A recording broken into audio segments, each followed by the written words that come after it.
Hello, everybody. Ella J here on behalf of WrestleZone, and today I am joined by one of the UK's brightest stars, Rhiannon Jade. How are you today? I'm good, thank you. How are you? I am so good to be catching up with you because, like I said off air, it's been a hot minute. It's been about 4 years since the last time that we talked, and you Yeah, have blossomed into a completely different name. You've built your resume all over the world. So I'm so happy to be sitting down with you're here with you today to catch up on everything, my friends. yeah, exciting. 4 years. It's crazy. I know. Like I said, the last time we talked, you were known as Echo Reed. You are now going by your real name, Rhiannon Jade. Through this change, big change comes with maybe different character, different gear. How would you describe yourself in this current state? Would you say you've also changed from a character standpoint when you kind of transitioned and adopted this new ring name? Yeah, I'd say so. I think for me, I chose the name Echo when I was 17, Yeah. and all like the attire, the character stuff that went with it, I think I just kind of outgrew it. Like, I'm 24 now. So I think for me, changing my name, my gear, everything, I think it feels more genuine and more comfortable for me. Like, I think it comes across better, and I think I seem more confident now as myself than I did as Echo/Echo Reed because I changed that all the time. Yeah, so for those who maybe aren't aware or familiar with you, how would you describe your current iteration as Rhiannon? I think I would describe it as like it's very much just me in the sense Yeah. where I do get angry. Like I think if I get hit a certain way, like I do Yeah. instantly have like a resting bitch face. And like I haven't got to like try and hide that as much Yeah. anymore in the sense where even if I'm like face and not heel, I think I don't necessarily go for sympathy anymore. Like I don't look like a 17-year-old girl anymore. I can say as well. They don't feel bad to me. It's more like, oh, okay, she's kind of pissed here. Like she's gonna do something now. So I think for me, like it is just me turned up a lot more in a sense where I feel like I'm not trying to play the part people want me to be. I will say one thing that we can even see here today, you still got the colorful hair. I feel like that's just I feel like that's a staple part of your identity now. Would you say so? Yeah, I'd say so. I think I don't know what it is. I think I just always liked colorful hair. Like even growing up, my mum had colorful hair. So back then it would have been the pink and blue split, and I did get rid of the split for a while, but I always kept the blue. Yeah. So I've had multiple blue transitions with the hair, but I literally recently brought back the split to like a lighter blue on the side. I'm trying to work it as light as possible so that I can eventually try a blue and white split to see how that would look. So I've never tried Mhm. having white before, other than having like white at the front one time, and I Mhm. liked it. So I'm gonna see if I like a white split. Is there a reason? I mean, I love the color blue. Do you feel that there's a certain reason why you're drawn to the blue, especially so much nowadays? I don't know because everyone always thinks that blue is my favorite color. My favorite color is actually red and green. So it's like it's not my favorite Well, you, color, you but don't I want to think be Christmas. I get that. no, I don't want to be Christmas. And like both those colors are so hard to get out in the long run. But for me, like the blue, I think because my eyes are really weird, like they kind of change shade of blue a lot of the time. So I think having the blue brings them out and they kind of look crazy in some sort of lights. So I quite like that. But also, I just think blue really stands out. And like even like here in the UK, I'm often called like, oh, the girl with the blue hair. Like it's instantly recognizable, so I'll take it. Whereas like I think red's been done a few times and like so is like other color like pink and things like that. And I think blue just kind of suits me more because it's not really like I don't think it's an overly feminine or an overly masculine color. I think everyone kind of just loves the Yeah. color blue. So I quite like it in that sense.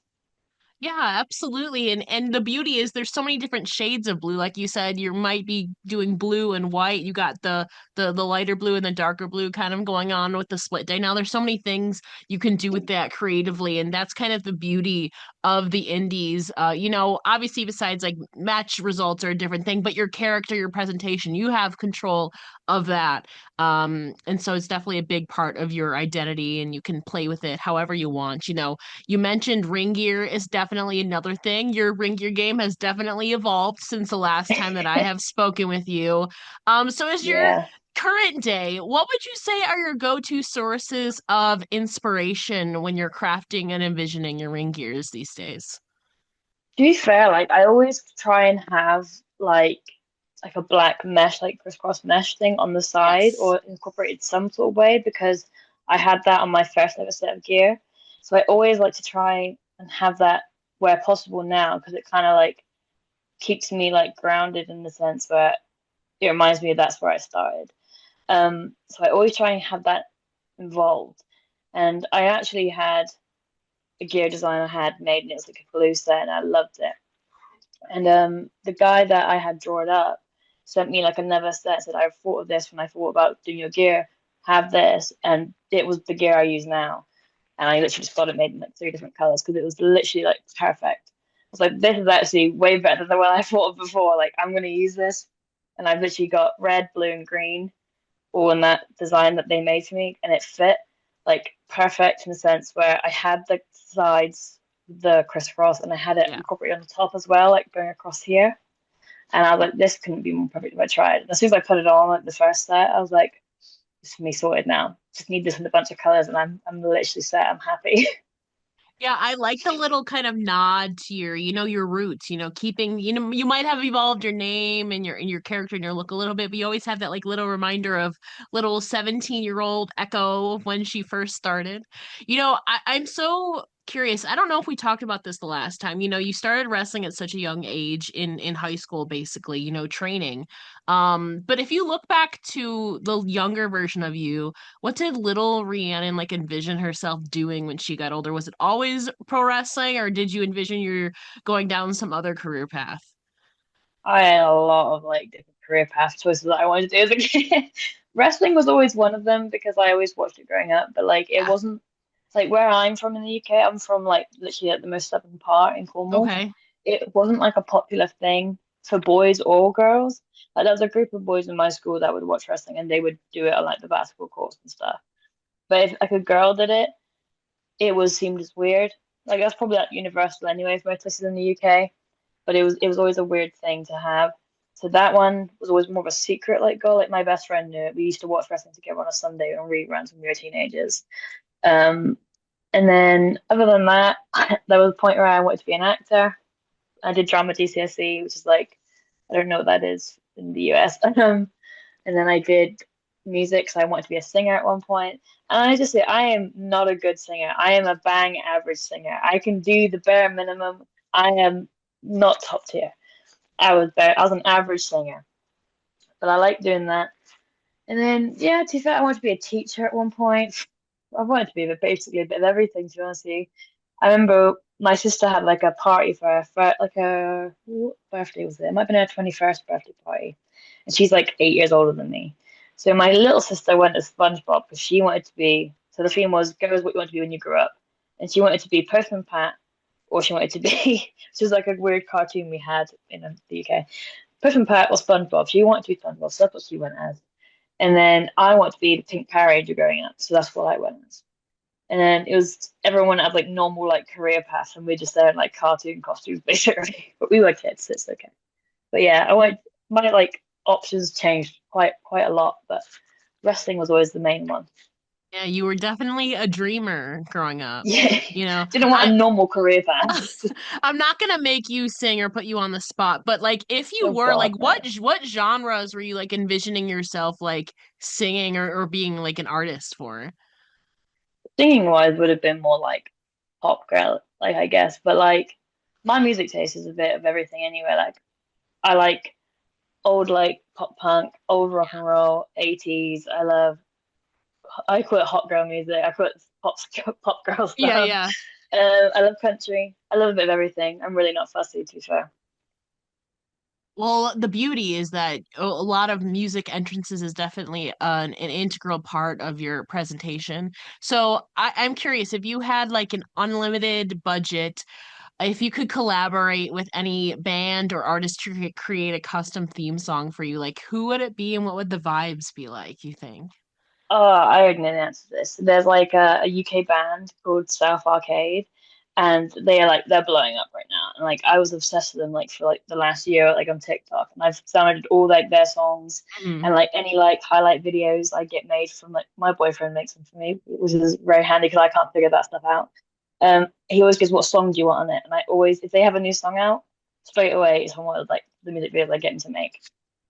So I would say them, just because they have like a very much like a an old like pop punk grunge like Y2K vibe, and I love that. And it's perfect. So if I could pick anyone to do like music, it would 100% be like South Arcade.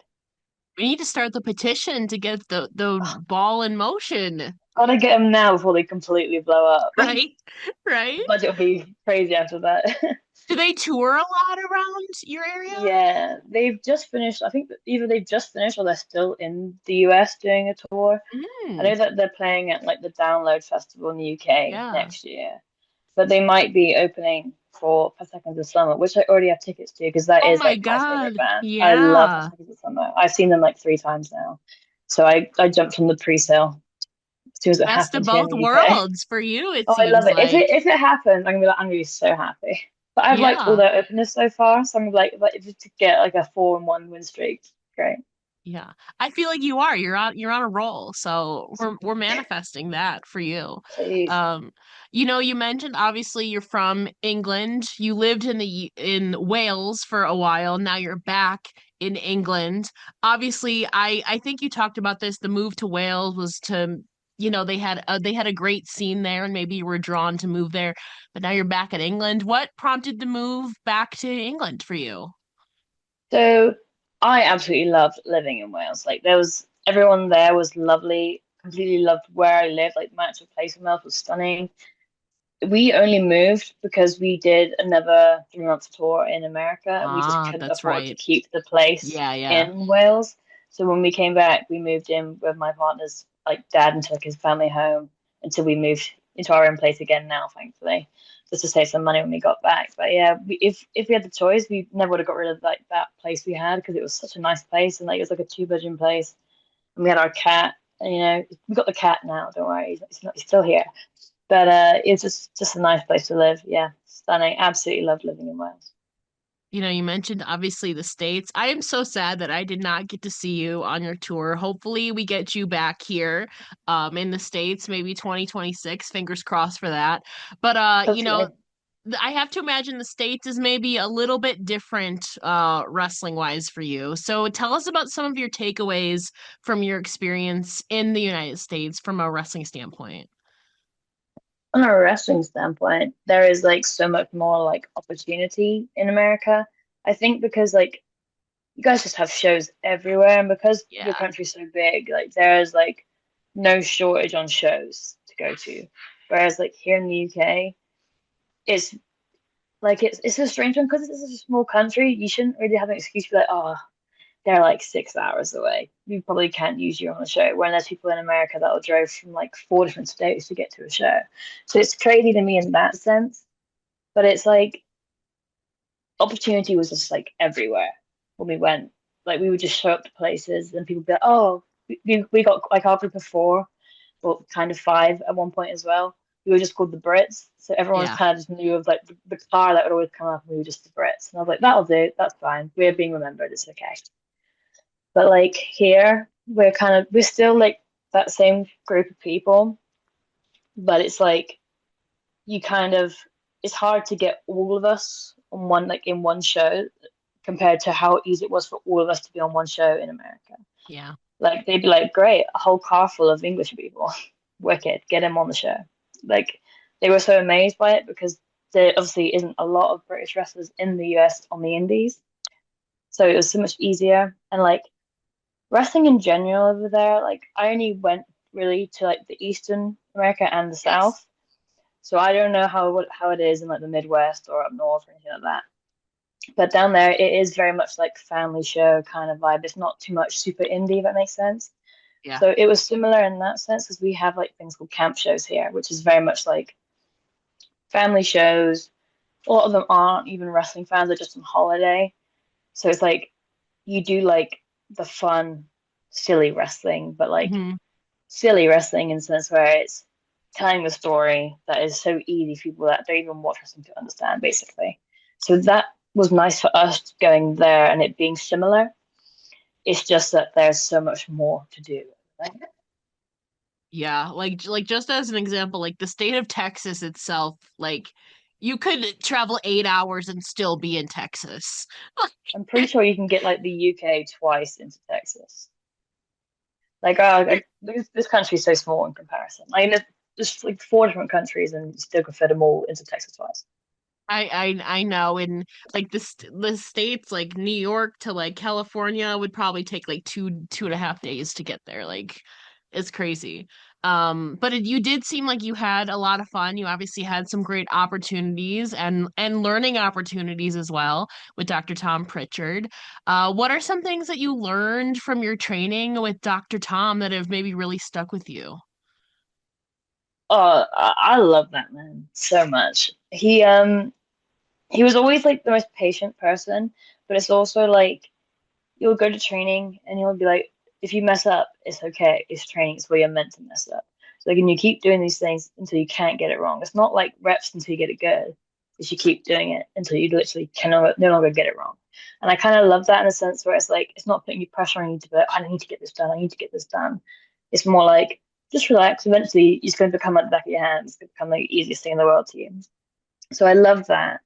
But also, he would like teach you how to do things when you're really tired.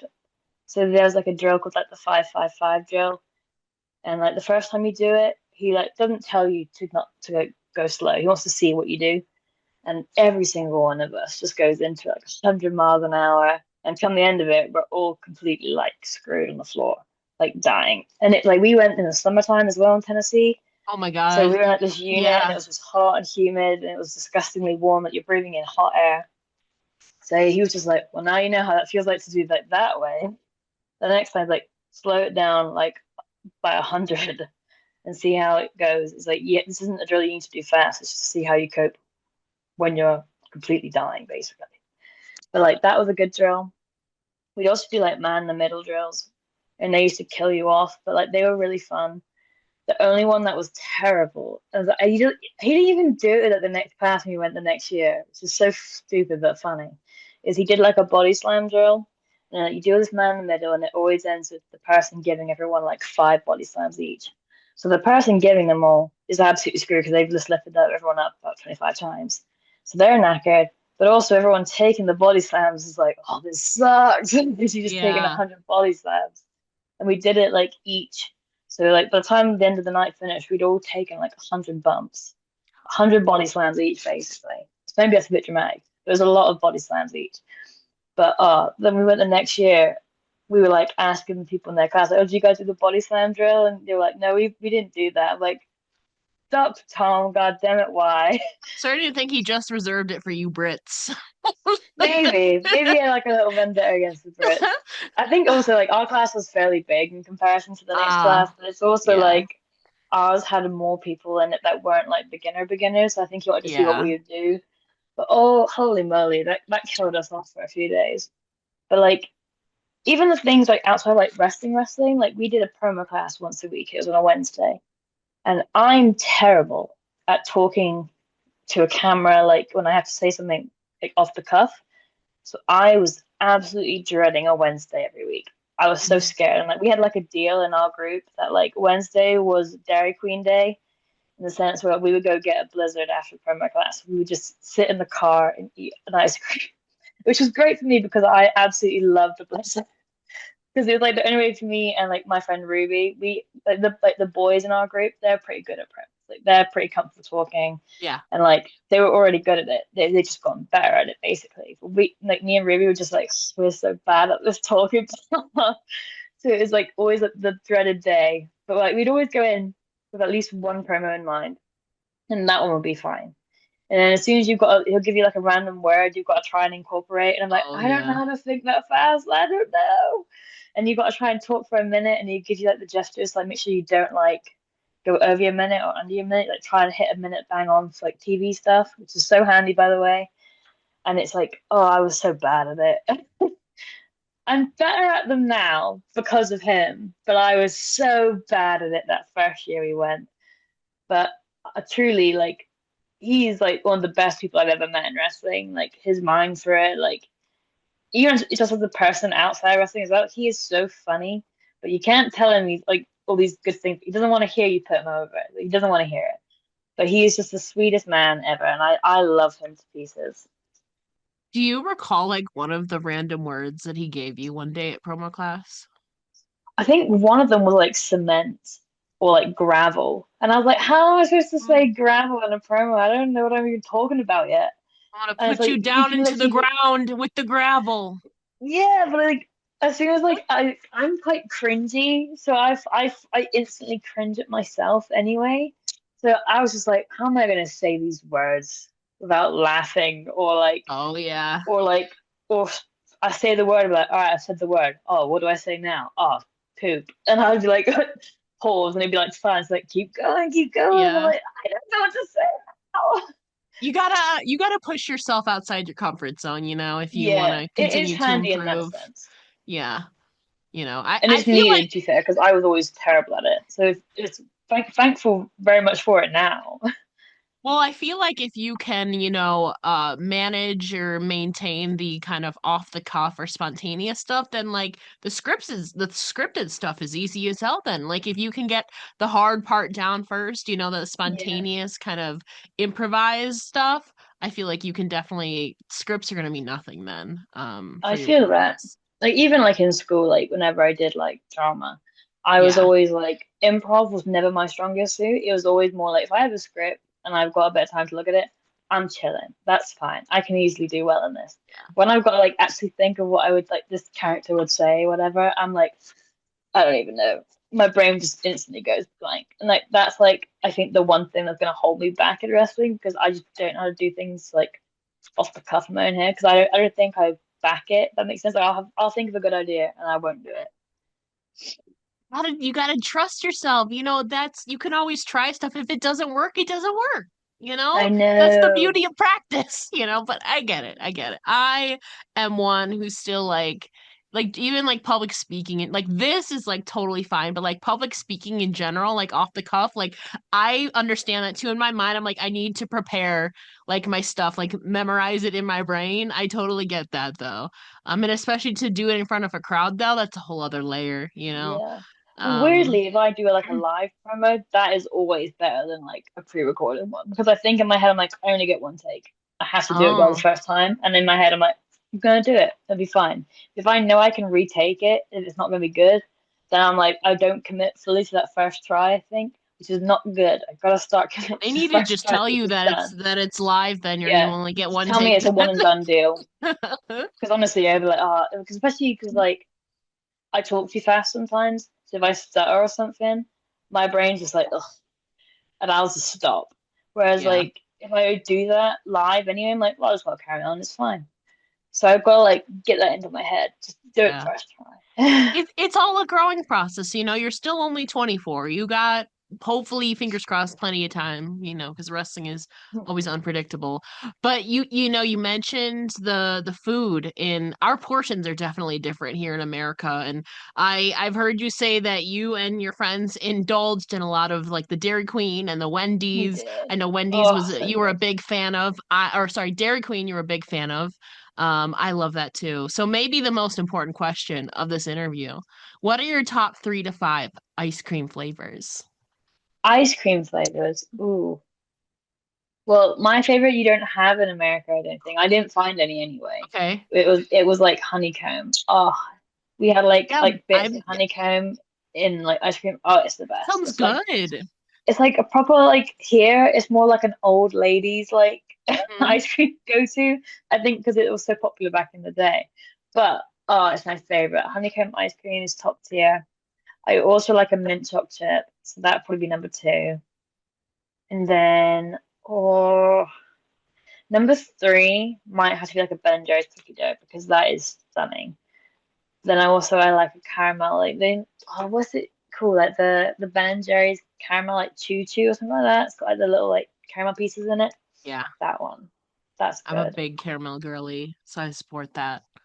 I love caramel. I don't care if it's salted or normal. Don't care. Dude, Caramel, same. caramel. So good. That's like my kryptonite is caramel when it comes to sweets. Like, give me anything. I'll be good. So top tier. What other non-wrestling aspects stood out to you or did you enjoy from your time in the States? I think people in general, to be fair, like I think as a country, well, in the UK, not just so much in England, I think we're very like introverted people. Like we very much drilled into like stranger danger. You don't talk to people unless you know Yeah. them. Whereas like there is no stranger danger in Tennessee or anywhere we went to in America, to be fair. Because you'll be sat in like we sat in a Waffle House. And because like I think maybe it's because we're British, people don't see that very often. They were instantly like intrigued by accents, I guess. So they would just start Mm. talking to us like the whole time, which is fine. I don't mind a yap. I'm a big yapper anyway. But I think that would put someone in a coma in the UK. Like people don't come up to you and talk to you in the street. And if they do try and talk to you, you walk away because you're in a rush to get somewhere or Yeah. you're rude. So it's like it's so strange. And like I remember one time as well, we went to a cookout, I think. Yeah. Don't know how popular that is, but we were told to try the milkshake, so we did. And we were like ordering, and there's like a bunch of like 18 to like 20-year-olds working in this place, which is fair. And like this girl was behind the counter, and she was like, "Oh my God, are you British?" This is a terrible impression, by the way. Um, and we were like, "Yes." And she went 1 minute and she got everyone from out the back to like come and to like say anything. And I was like, can I just get the cheesecake milkshake? And I think for her as well, like myself, Ruby, and Jordan, we all sounded like Harry Potter in her mind, right? Yeah. Whereas like our friend Toby, he's like from a farm in like the south of like England. He's got a very thick farmer's accent, which is not a normal accent that people in like America would hear. So they all thought he was Australian or something because he did not sound anything like us. Yeah. So it's like they're like, so you guys are British. They're like, and you're Australian. He's like, no, I'm from the same place as them. But he just it's like very like deep and like grunty, I guess how you Yeah. describe it. I think it's great. We will find it hilarious. But like they had no idea where he was from. So they were like all intrigued. But as well as that, like even just being a genuine like night like in wrestling in the UK, there's not a lot of shows, so you kind of want to keep the spot. So Yeah. people won't necessarily always put you forward unless they can't make it themselves. Whereas like when we were over there, we would just show up and be nice and be helpful because that's what we were always taught to do anyway. And also we enjoy watching wrestling as well as partaking in wrestling. We Yeah, enjoy you're being still a fans fan when we at can. heart, of course. Oh, 100%. And it's like we'll show up to these places or we'll get put on like a pre-show or something and we'll wrestle. A lot of the time we got put in like a mixed tag because there was always four of us anyway, which is fun. We enjoyed that because we all get along, we're all friends. But it's like they'll watch that one match and they'll go, "You guys are actually good. Do you guys want to do a show next weekend?" And they'll like put you forward to these places. And it's like that doesn't really happen as much as it should do in the UK, in the sense where there's just not a lot of shows. People don't want to lose their spot on that one show. Whereas because there's so much going on in America, they were like, yeah, you can have my spot on this show if you want. You guys are good. I want you guys to have go on a good show. And it's like, that's crazy because we were used to that. So I think it's very much like the culture shock bit for us was more like people are so friendly and outgoing and way more extroverted than the rest of us in the UK. I think that just stands out once you're a British person going over to America. I think it depends to what state you're in too, because like some of the northern, like I'm from the Northeast, like certain states in the Northeast, they're not going to be as friendly, just straight up. But I'm so glad that, you might have been an attraction to those kids at that cookout in We had that good Tennessee. Southern hospitality, you know. Yes, you did. We met Um, this crazy family. Like I say crazy family, they were absolutely lovely. Like on like our mhm. last day last year, they got us Christmas presents to be left in Oh, November, and it was very yeah. cute. And like they drove us out for like lunch at this pizza place before the show Oh, that we went to, and they went to every single show. mm. And they were just like really nice fans. I'm like, this is crazy. This just wouldn't happen back then. Were you here for Thanksgiving last year, or had you already left by that point? It would have We been like left the like last week. a week or two beforehand. We Okay. left on like the 19th of November last year. So I think we just missed it. You did get Halloween though. We did have Halloween. Halloween was lovely. I believe it.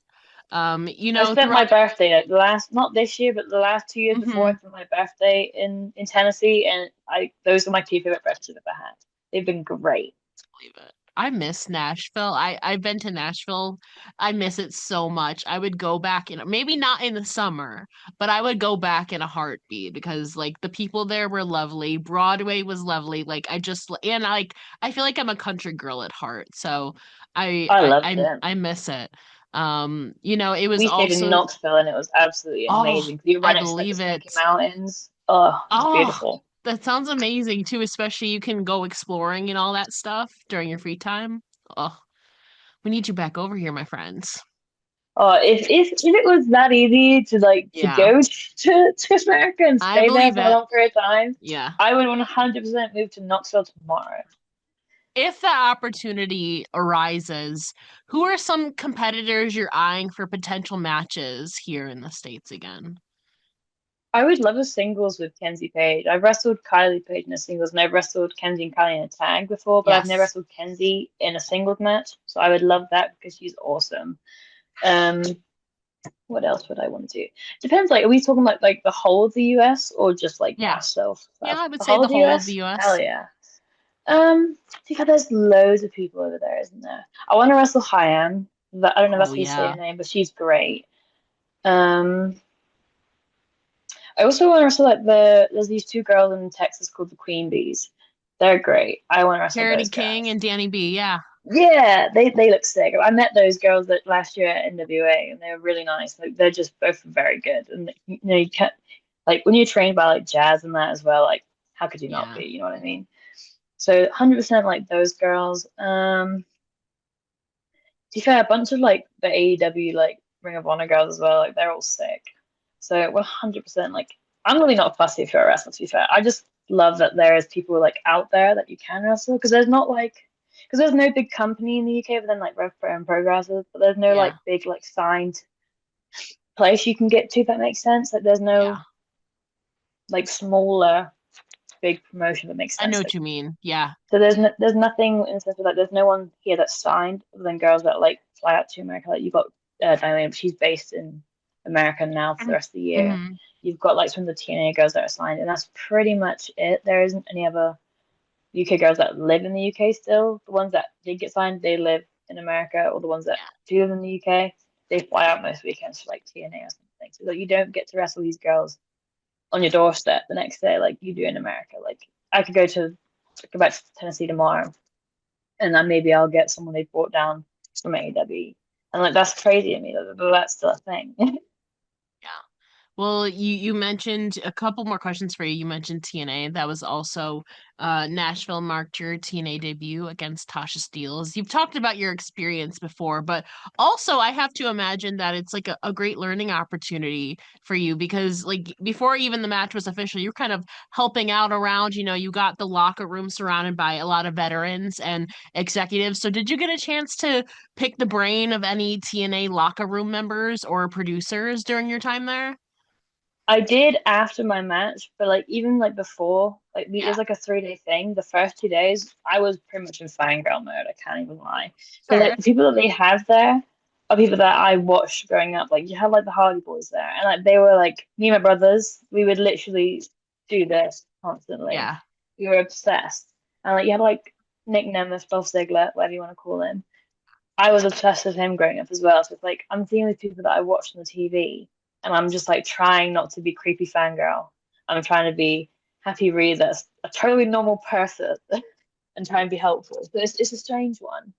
But after my match, I spoke with Tommy Dreamer, and that was very like cool and surreal. Like also watching him growing up, that's so strange. And like he was really happy with the match, kept telling me he was going to steal one of my moves. I was like, fair play, I'll allow you if you steal it. Like, I'm not going to tell you no. But it's also like him and people Mike Bailey, he also watched it and he gave me like TV feedback. That makes sense. Like, there was like match was good. Everyone backstage was really happy and positive with the match. He said it was exactly what they needed. But like the only thing like that I got told was like camera stuff because we don't have that here. Yeah. So it was more like, oh, when you do this, wait like 4 seconds because that's normally how long it will take before they change the camera or something like that. So do something, hold it, or stay looking in that one place, then change because that and they can get like a nice beauty shot sort of thing. And like I would never have known that until you said it. So like it's really like handy information for me because I would never have learned that in the UK because there is no TV deals in the UK. Yeah. So I guess that was like the biggest bit of feedback I ever got because now in my head in all these matches I think, oh, there's someone filming today. Cool. I'm gonna wait like 4 seconds and I'm gonna take my time and make sure they can get close to my face sort of thing. And I'm like, I'm actively thinking about it because this is the place that I want to go to. I would love to go to TNA. That's like right now. I wouldn't say no to anywhere because my ideal goal is to be wrestling full time. Yeah. I like all the products. I'm just if I had to pick right now, I would choose TNA because having experienced it and being backstage there, everyone there is so nice. Everything is so professional. Like the setup is great.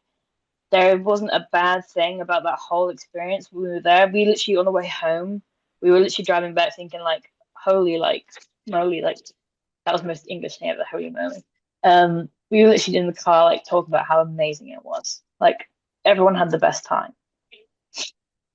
You mentioned too, TNA has definitely expanded its roster. So, I mean, they are adding on new talent every year. So maybe 2026 is your year. 2025 for the UK and Irish scene was obviously Myla Grace and Harley Hudson. They weren't there at the time that you were there, but now they're kind of regular fixtures on TNA. As somebody who has seen them in the same circles on the UK and Irish circuit, what is it like seeing them in TNA now? I have to imagine it gives you hope for maybe your own future in the company.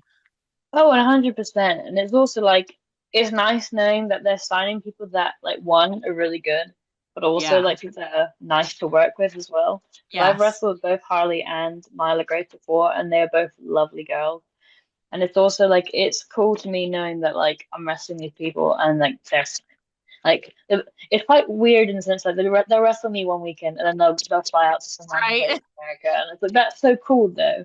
Like I would love for that to be me, but it's like at the same time I don't hold like any like grudging like animosity towards it because I'm just happy that good people are assigned in these places. It makes you feel good knowing that you don't have to throw someone under the bus or do anything bad to get signed to get some of these right people. Like you can play it the nice way and just do what you want to do, and people pick up on it. Final question. You mentioned obviously being on TNA or some other company. Fingers crossed for that. What are some of your other personal and professional goals for 2026, which isn't too far out at this point, which is crazy? Um, for 2026, I would love to like go to some more European places. So Yeah. I've done Hungary and I've done Poland. I would love to go to a few more. Then in the new year, if I could get another two, I'd be very happy.